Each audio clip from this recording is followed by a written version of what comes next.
On this edition of Native Report, we meet artist Greg Robinson of the Chinook Indian Nation.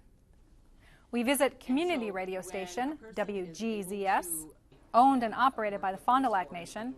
I developed a commitment to work for social justice at a very young age. And we interview Susan Allen, the first Native American woman elected to the Minnesota House of Representatives.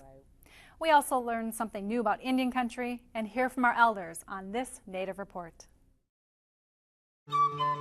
Production of Native Report is made possible by grants from the Shakopee-Mdewakanton Sioux Community, the Mille Lacs Band of Ojibwe, and the Blandin Foundation.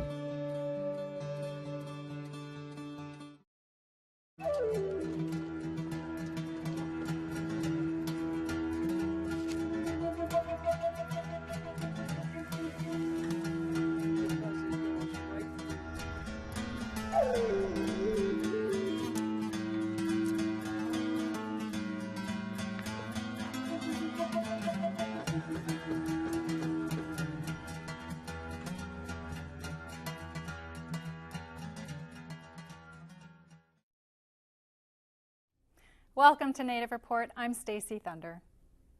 As a child, artist Greg Robinson received a small wooden canoe as a gift, which spurred his interest in the traditional Chinookian art forms. His current pieces pay tribute to his Columbia River ancestors, to whom art, life, stories, and culture were inseparable.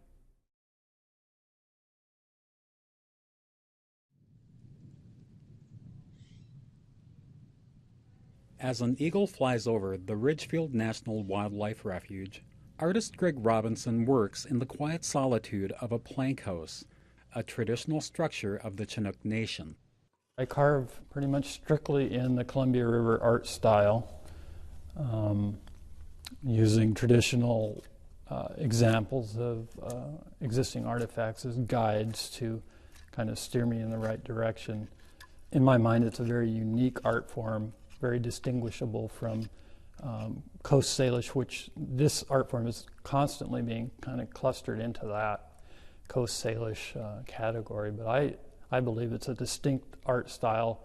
You can easily tell on 90% of the pieces what comes off the Columbia River versus what comes out of Puget Sound or further up the coast. So it's a unique style, and I try to stay pretty traditional on what I do. There's a series of what I call identifiers that kind of help you identify what's Columbia River versus more Coast Salish.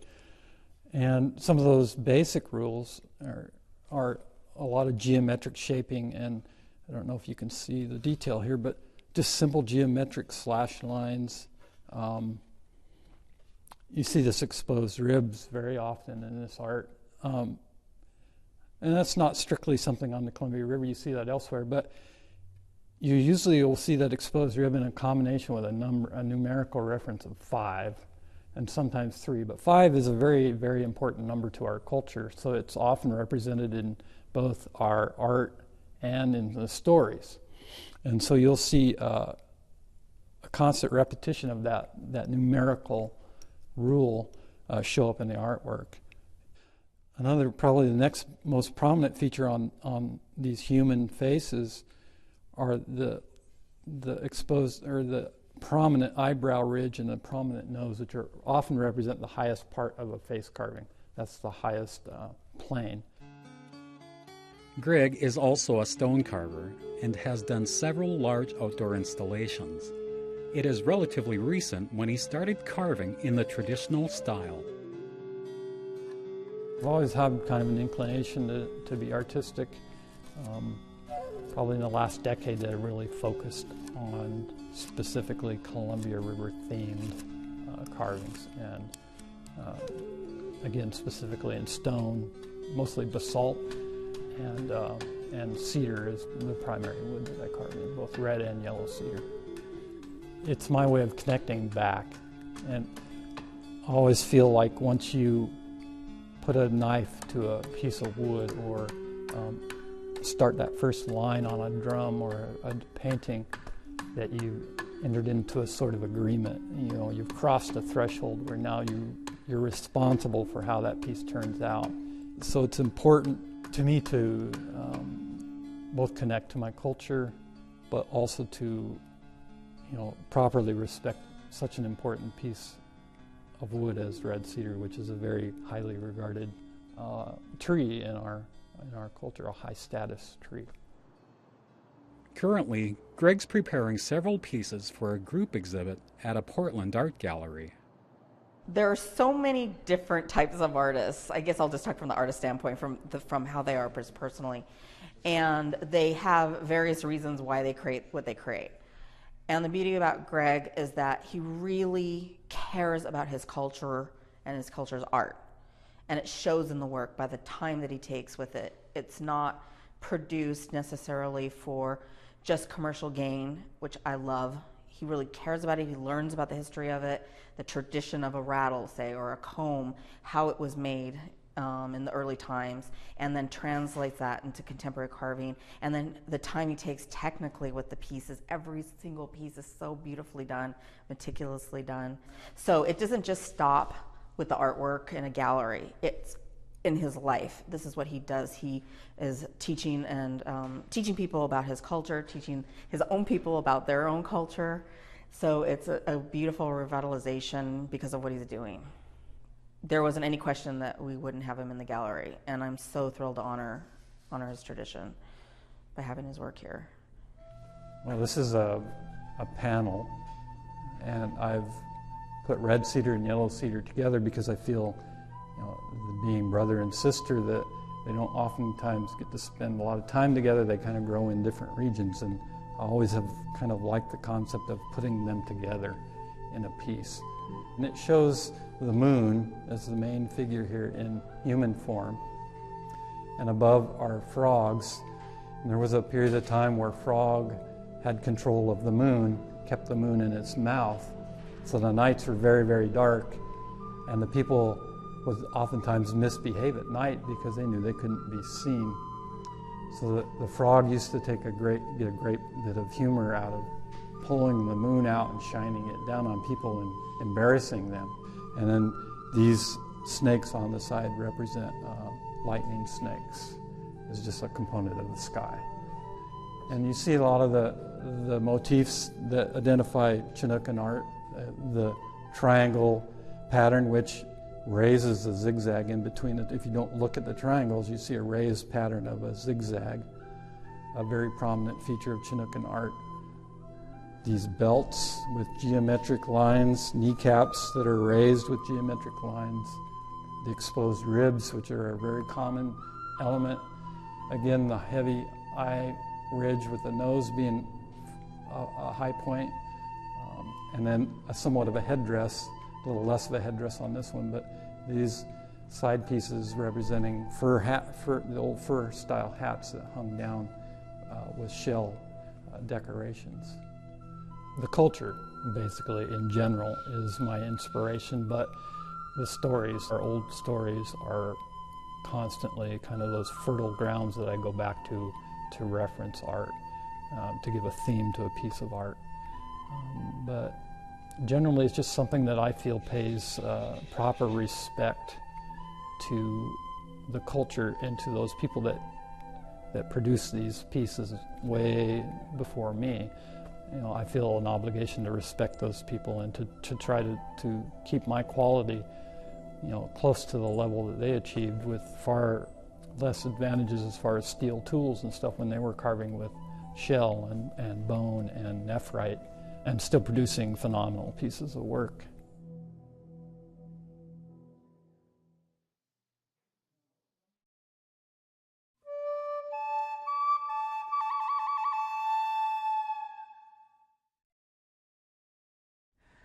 Did you know there is a national caucus of Native American state legislators? There are currently 79 men and women of American Indian, Alaska Native, or Native Hawaiian ancestry serving in state legislatures across the United States. Not surprisingly, Oklahoma has the largest number of American Indians, with 3 Native Americans in the state Senate and 20 in the Oklahoma House of Representatives. Hawaii has the next largest number, with 4 state senators and 11 Native Hawaiian members in the House. Alaska and Montana are tied for third place, with each state boasting 7 Native Americans in their legislatures. Many other states have Native Americans in their legislatures.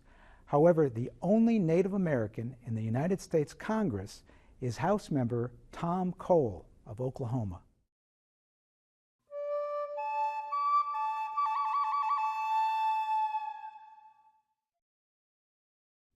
Community radio station WGZS, owned and operated by the Fond du Lac Band of Lake Superior, Chippewa, recently launched its operations. The goal is to broadcast a full schedule of programming, 24 hours a day, 7 days a week, allowing their communal voice to be heard by a wider audience.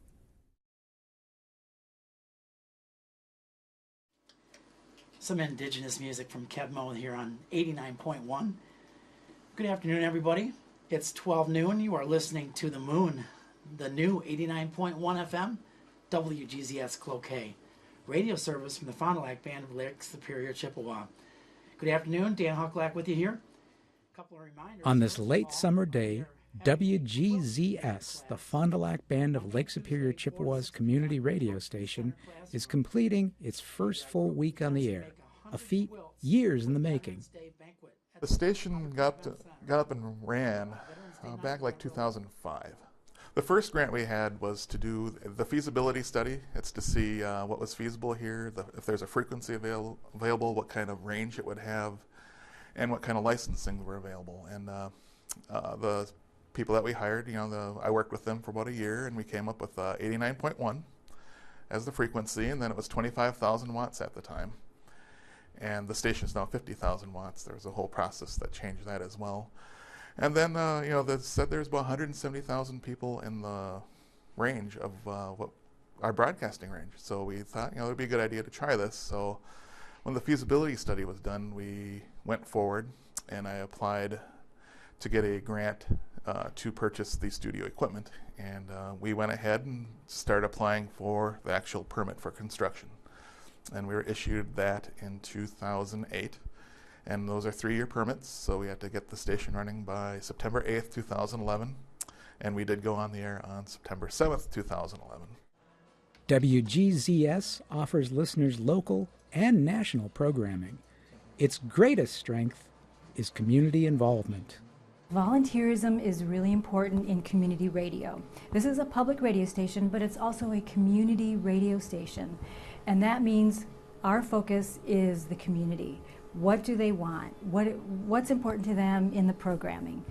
They can bring in their own library of music. We've got young men here that love powwow music, and they have a library of powwow. They know, what's the latest hits, with the powwow music, so they can bring that to the air. We have a lot of music lovers that have huge libraries, that like to bring that to the station. And we have lots of room for volunteerism. They can help as a receptionist, they can be on the air, they can help us produce programming.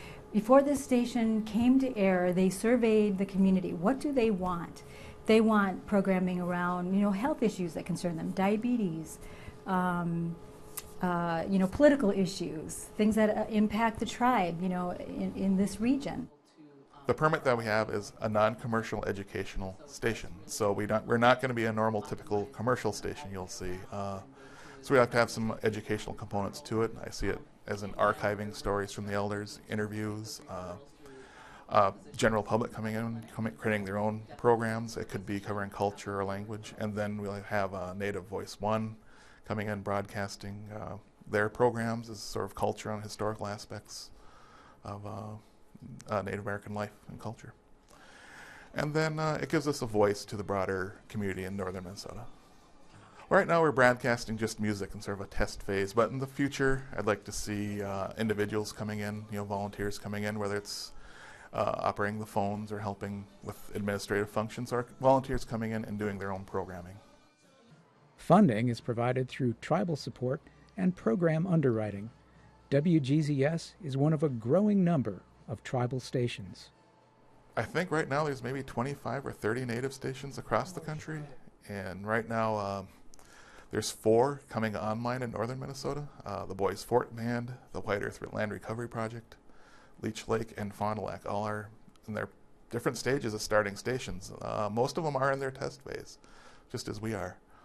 And I know I've spoke to people at Mille Lacs, and they're interested in starting one too. I started my career in radio at my own tribe's radio station, KEYA-FM, in Belcourt, North Dakota. And it's the Turtle Mountain Band of Chippewa's radio station. That station has been on the air for over 30 years. Radio is very immediate. You don't depend on a staff of 3 or 4 people to produce a program. As long as you have someone on the microphone, they can announce community announcements, they can, talk to somebody. We are equipped here at WGZS. We can get on the phone, interview somebody over the phone. We can interact with people that are communicating with us on Facebook. This is what's going on. So radio is very immediate. It doesn't depend on, like in television, like a whole crew and a lot of equipment, as long as you have the station up and running. We carry a syndicated programming from Native Voice One. We have local announcers, with music and the community events, local news. We pull news off the AP. So our programming schedule is very diverse, multi-format. Community radio is eclectic. You serve elders in the morning because they get up in the morning and, they're up with the hens, as we say. They're up early, they turn on the radio, they want to start the day, know what's going on. So, it's like you can target the elders in the morning, you can serve the people that are working all day long. They like certain music to keep them going at work. And then in the evening, usually it's a younger crowd, so you can change it up and serve them in the evening. So community radio is really about serving your listeners, who's listening at that time of the day. Greg Kim from 1983. With Native radio stations, we can serve our community. They can hear their own language on the air.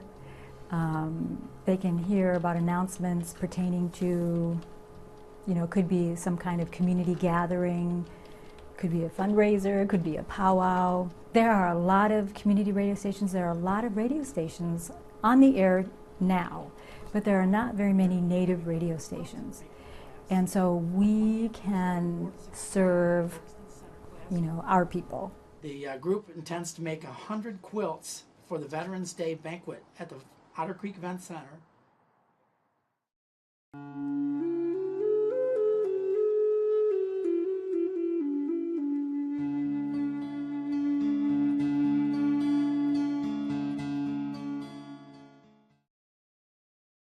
Of all the bills you worked on over all those years, what ones stand out the most?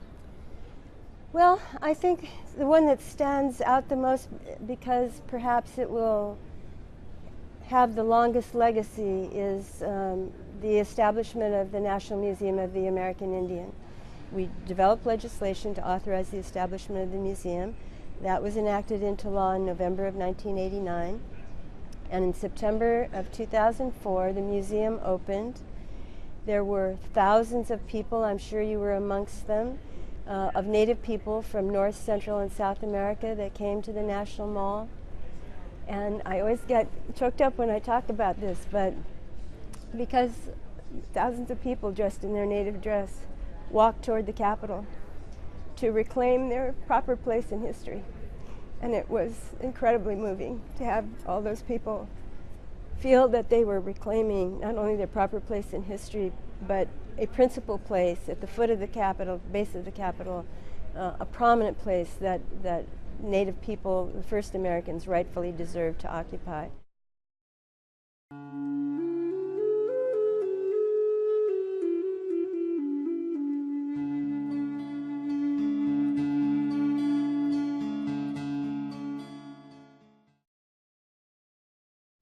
Since 1933, only 3 Native Americans have served at the Minnesota State Capitol, none of whom are women.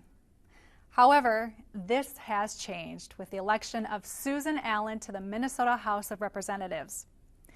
Susan's views were shaped by her reservation experiences during a time of major social change across Indian country.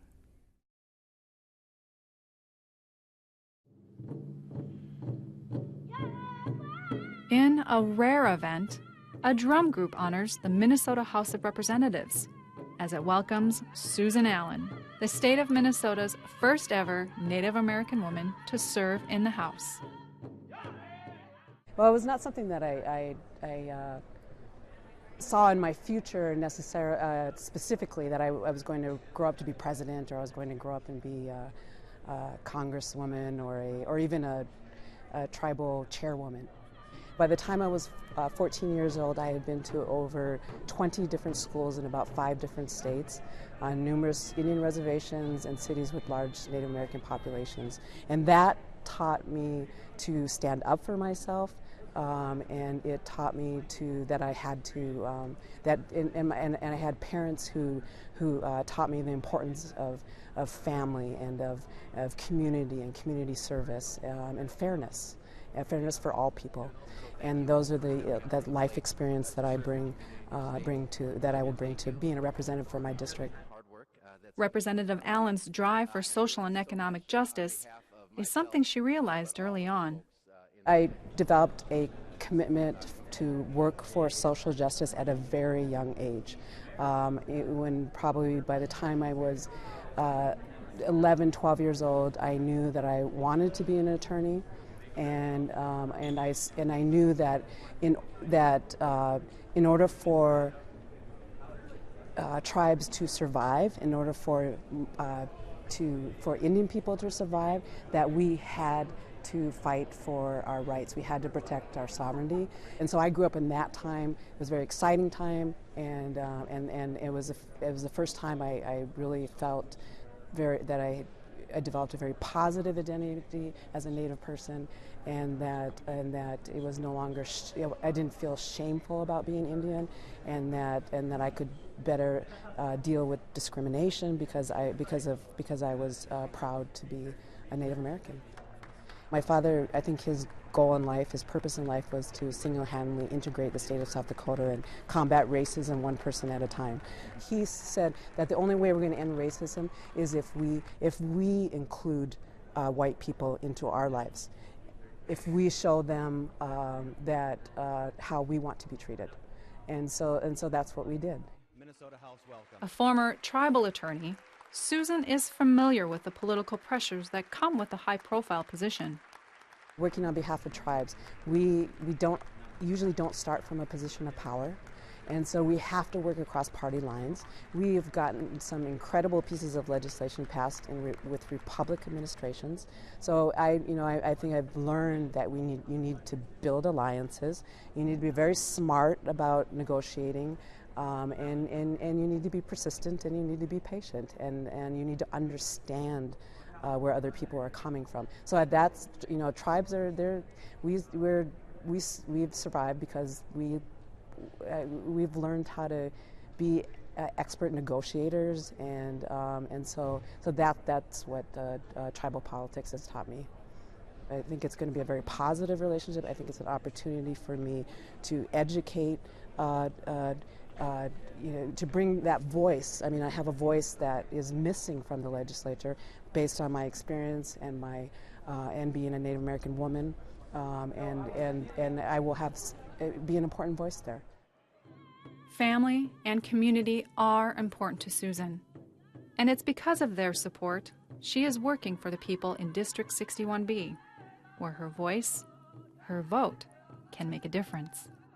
I was taught that my first responsibility is to myself, and then to my family and to my community. So, I mean, I fought for myself to overcome educational and economic disadvantage, and I have fought to help bring 3 generations of my family out of poverty. And I have been active in my community. I believe that my client service and public service go hand in hand. So I sit on 5 different nonprofit boards, 2 as president. I started a meal program with my sister to combat diabetes because my mother died from diabetes. And I provided over 2,000 pro bono legal service hours to organizations that directly serve the community that I live in.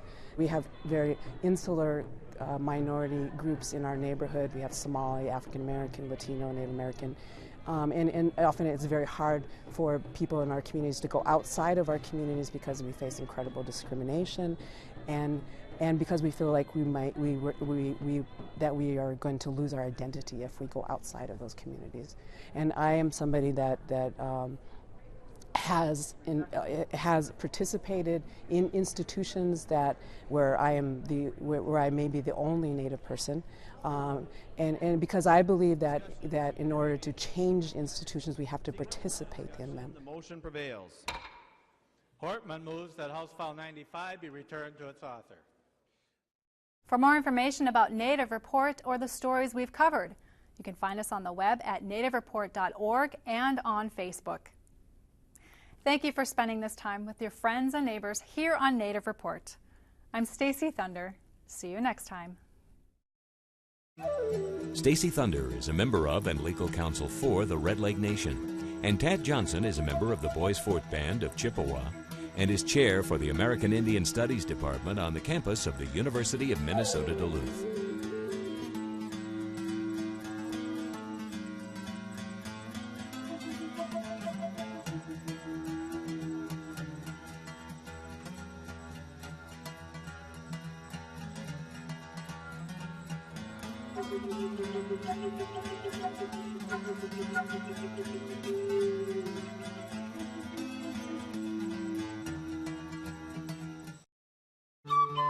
Production of Native Report is made possible by grants from the Shakopee-Mdewakanton Sioux Community, the Mille Lacs Band of Ojibwe, and the Blandin Foundation.